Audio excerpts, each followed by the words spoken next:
Okay, and so immediately after the very next play, we have the exact same opportunity present itself and the exact same opportunity passed on. So we watch how this play develops. We have Steffi take the kickoff and Kevin cheat up as is usual, and Cloud moving out for boost. Steffi hits the ball towards his own side. He wins the kickoff, and Kevster peels away, which is correct.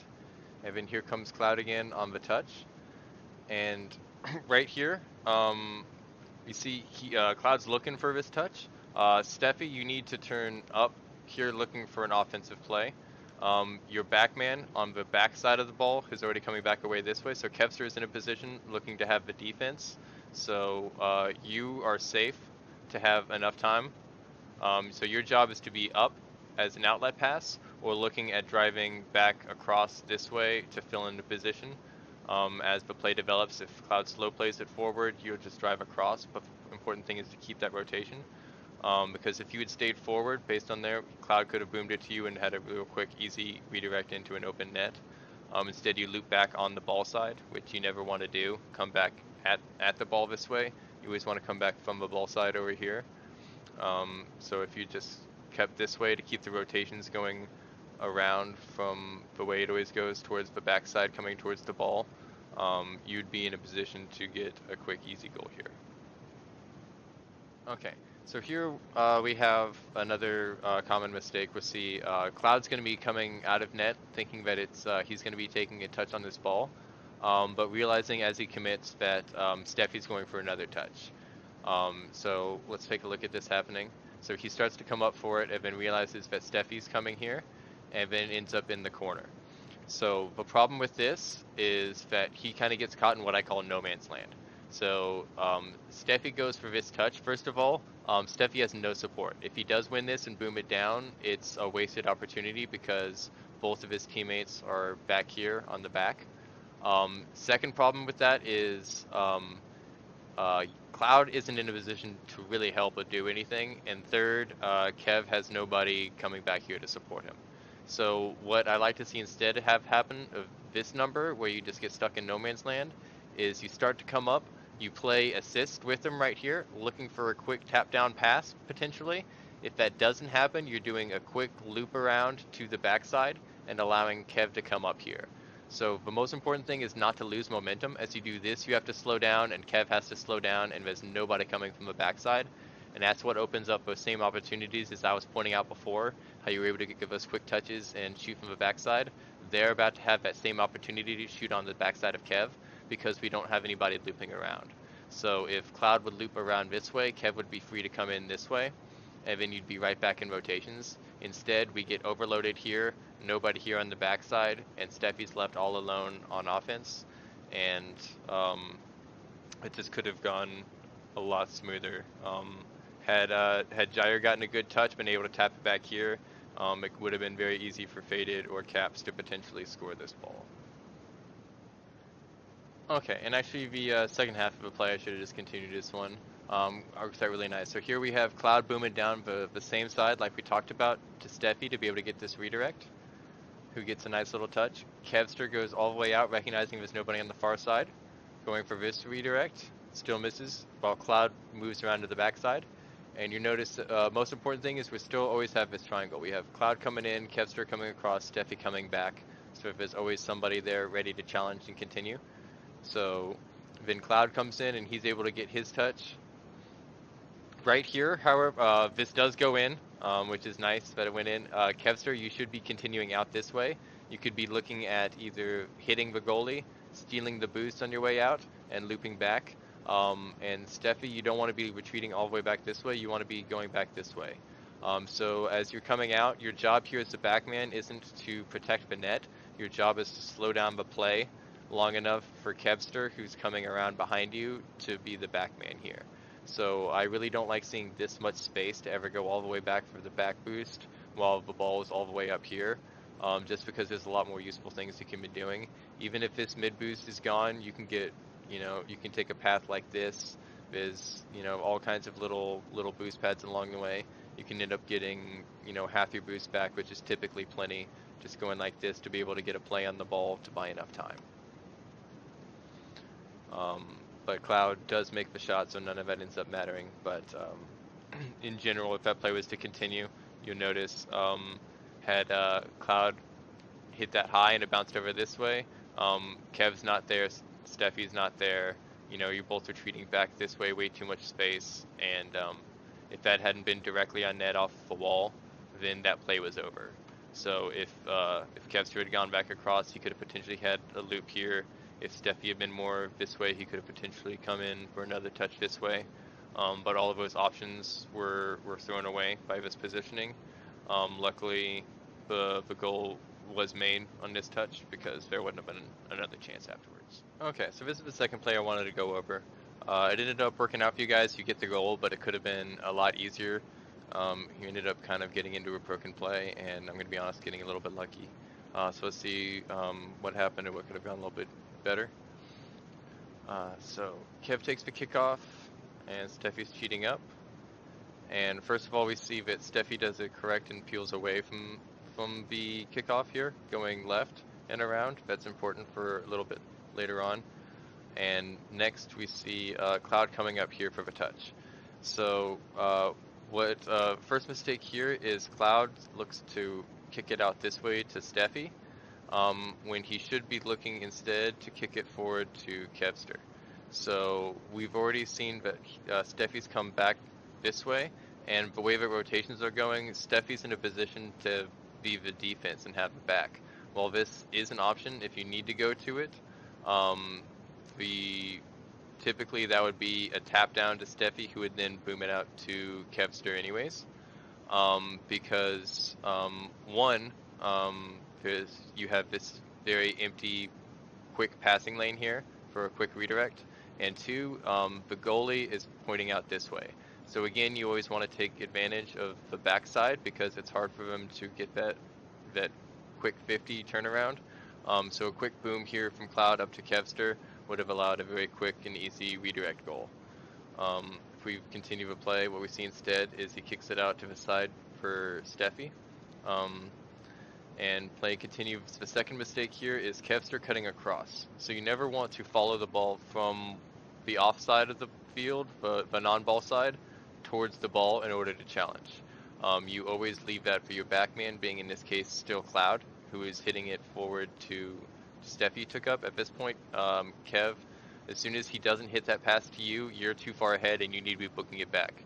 Your instant responsibility is to go towards this backside goalpost and be coming up. If you had allowed Cloud to come up this way, he would have had an easier touch than you, and you could have looped around behind him to have his back. That way the goal's not exposed. So if we see what happens now, instead, Cloud tries to adjust and concedes the ball to Kev, but in order to do so, he has to either stop right here, which is bad, which leaves everything up over his head, or he has to slow down and turn to one of the directions, which are both also bad choices because it leaves that direct shot straight here at net. So if anything were to go poorly on this contest from Kev, no one's here is in a place to have the defense. So if instead you had allowed Cloud to come in and take this touch, you could have been behind him. And even if he hadn't gotten that hit, it still could have been a backboard touch out to the middle for the second touch. And everybody's still rotating. Steffi's looping back around to have Kev's back at that point. And you notice you always get into that rotation. So there's never a gap in spacing, so that it's never a last-ditch effort like this. So you never get in a position where you're having to challenge it with nobody behind you in case things goes wrong. So we finish up a play. He gets the little tap and gets it to Cloud, who's able to put it into the net for the goal. But again, it could have gone a lot smoother, a lot easier had a few things been cleaned up on the rotations. Okay, so let's break down this first play here. First mistake I see is Steffi going all the way out and around and back over here. For boost, what this does is it leaves way too much open space. So you see this whole half of the field there's nobody there, and they've already double committed here in the corner. So since they've both come out this way, Faded's now left alone in the net, which leaves him very vulnerable to backside shots because it's hard to turn around and completely change your momentum. So if we see here, Cloud gets a tap out here to Kev, who's cheating in, and at that point, Faded would have to respect the shot from Kev, because this is a net and he's the last man there. And if you hadn't been so far out, he could have tapped that here for the shot here, which we see we try to do anyways. Watching the replay continue, you see he gets that tap out to you, and you still take the shot, but because he was so far away, they were able to recover what could have been a scoring opportunity and get this save.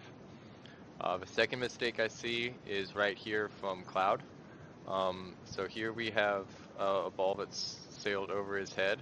So he's already facing this way, and the ball's clearly going all the way out and over his head. It's not in a good position for him to contest. And so what he should be doing is just getting out of the way and letting Kev come in. Instead, what we see happening here is Cloud flips a little Yui in order to try to get a touch here, which first of all is a difficult maneuver here. But more importantly, it also prevents Kevin from coming in here. So now Kevin has to do the same maneuver like this. And now not only is this a bad touch or a bad 50-50 attempt by Cloud, it also means that it's going to be a bad 50-50 on the backside by Kev because he wasn't able to get the position he wants. So here we'll see this play continue out, how they both flip this weird little Yui. And then when Cloud gets beat, Kev is all the way against a wall, turning his momentum, trying to get this position. And he's not in a good spot to be able to get this touch. So first mistake here is by Cloud flipping this Yui. Second mistake is Kevster, you followed suit by doing the same thing. So when he does this and your path is blocked, instead of looping back in and doing the same thing to have the same poor touch that your teammate had, instead go ahead and concede that. Get all the way out and move back, and then you can be in a position to play some shadow defense. So normally you don't want to do that, you don't want to shadow defend in threes. It's only in order to recover off of a mistake. So here we have, the first mistake would be Cloud challenging this one where he couldn't get a good touch. So if you back out this way, that's Steffi's cue that he can come in and make an attempt at anything that's at least a quick shot here and allow you time to recover, get in and out this way, and you can get back into your rotations as Cloud loops around behind you, and you can either do a flip and he comes in or vice versa. Y'all can figure that out on the backside. But the most important thing is not to get crammed up in here, because when we get this, now Steffi's having to come in to block this, and there's nobody on the back. So if any kind of center move comes this way or across the field, then Caps here in the back has free reign to come in to the backside, which is what we're about to see happen. So Kev has to make a poor challenge here because of his positioning, and gets this touch right here, and then it's a good hit here by Gyre, but they're able to open up this whole field on the front side. The same thing could have happened off a harder hit to the side for a long redirect because there was nobody open on the backside. Okay, so we have quite a few mistakes on this next play. They don't end up getting punished immediately, but I still wanted to go over a few positional things here because they could end up costing you in future games. So we have Kev, again, you follow the ball towards the same side as Cloud. So even though you're able to get this touch here with Caps because Cloud's right there, now you're both rotating the same side. And while normally Cloud would be able to either go for this touch or go for this boost while you go around this way, now he's not really able to do either one and he kind of gets stuck. So he ends up coming back this way towards the back boost, and we get overloaded. So we watch that play develop.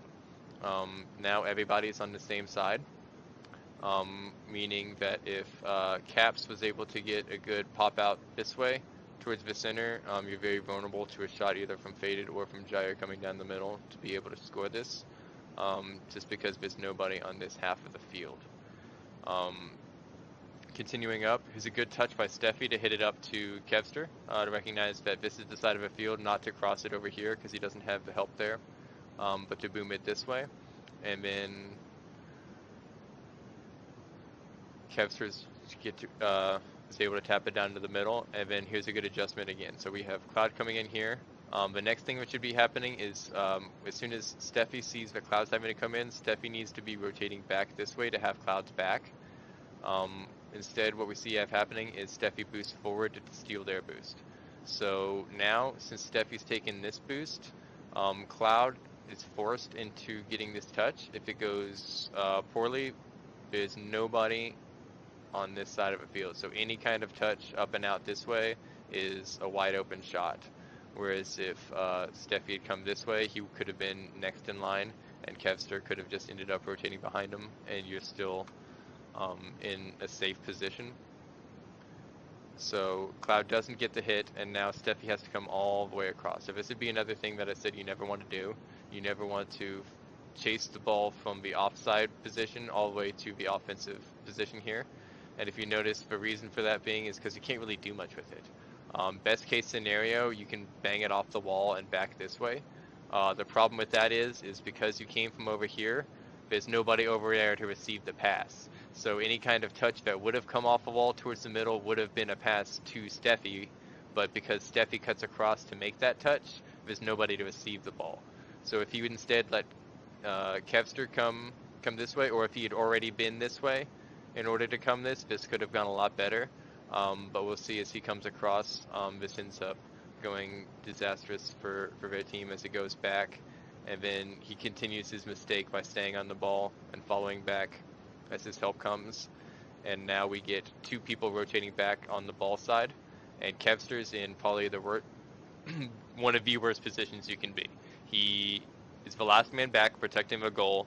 He's having to challenge this against the defender, but he also has both of his teammates here looking at blocking this. So there's three bodies coming in at the ball that he's having to try to figure out. And not only does he have to protect the net, he can't let it go anywhere over here because he has no help side over here. So even if he loses his 50 out over this way, it's still a free shot for Faded or for Caps to come in. If he bangs it off the wall and out, same thing. Literally the only good maneuver that he has is to move it over Faded's head here, or to get it to just stall right here while Gyre moves past and let somebody move in. But all of those are very difficult and unlikely positions, whereas if people would be rotating on the backside to have his back rather than at the ball, it would be a lot easier for Kev to make this clear.